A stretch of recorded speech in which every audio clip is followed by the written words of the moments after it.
This morning, we have a chance to hear about one of Michigan's greatest entrepreneurial success stories. Dave Zilko is a former vice chairman of Garden Fresh Gourmet. He's also the author of a new book called Irrational Persistence, the 7 secrets that turned a bankrupt startup into a $231 million business. And we have the pleasure of having him here in our studio this morning. Dave, thank you so much for joining us. Thrilled to be here, thank you. You have a vast amount of business experience, but what inspired you to write it down in a book?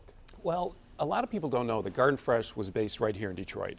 We were founded with incredibly humble beginnings, literally in the back of a bankrupt restaurant at 8.5 on Woodward in Ferndale, by 2 people, Jack and Annette Aronson. They were struggling mightily. I was struggling mightily with my own food company. We happened to meet in New York, and they asked me to become partners with them a few years after they got going. And first year together, we did $4.6 million worth of business. Wow. We were hoping to get to 10 million. We eventually got to 110 million, and then eventually sold. We became the #1 brand of the fresh salsa in the United States, and we eventually sold to the Campbell Soup Company recently for almost $250 million. And it's amazing because when you think about fresh salsa, you might think somewhere in the Southwest or on the West Coast, not in the Great Lakes, not in Michigan. I was meeting with a buyer in Los Angeles who looked at our label and said, "You're from Detroit?" He goes, "What'd you do, get lost coming out of Texas?" He goes, Exactly. He goes, "You're supposed to be making cars in Michigan. Who ever heard of fresh salsa coming out of Detroit?" Yeah, we did come out of Detroit. Now everyone's heard of fresh salsa coming out of Detroit. So when you decided to write the book, who is this book for? Well, it's really for everybody. I do a lot of public speaking all over the country, and when right after we hit the $100 million mark in sales, Jack and I were in a conference room, and a guy said, "You know what I like about you guys? You guys started with nothing. I really respect that." And Jack goes, "Starting with nothing." Dave was in a ton of debt, hundreds of thousands of dollars in debt when I met him. I was in $100,000 of debt. When you put it all over, we were over $1 million in debt. He goes, "We started with less than nothing. Starting with nothing would have been easy. Starting with less than nothing is hard." And the most consistent comment I get from people when I talk around the country is that they come up to me and they say, "I didn't think I could do what you did because I don't have anything. I don't have nothing."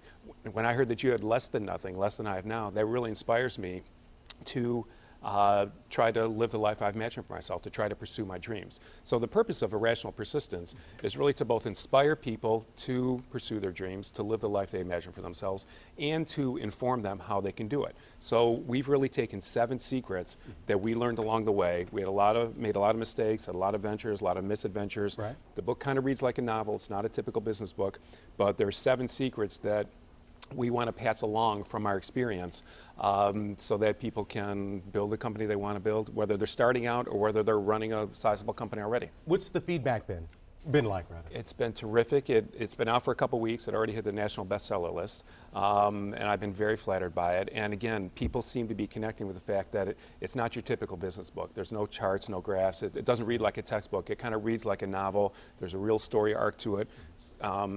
So it's eminently readable, but at the same time, it really informs people on how we built a business and how they can too. Dave Zilko, thank you so much for joining us this morning, and congratulations on your success in the past and your new venture, which you were just telling me about as well. I assumed the role of CEO of Fuel Leadership and invested in the company. We had a spectacular event yesterday at Motor City Soundboard, and we've got a digital media property launching this Sunday in concert with the Free Press, freep.com, called The Daily Fuel. All right, well, thank you so much. When we come back, we'll take a final check of news, weather, and traffic, get you set for the weekend coming up. Stay with us. Well, thank you.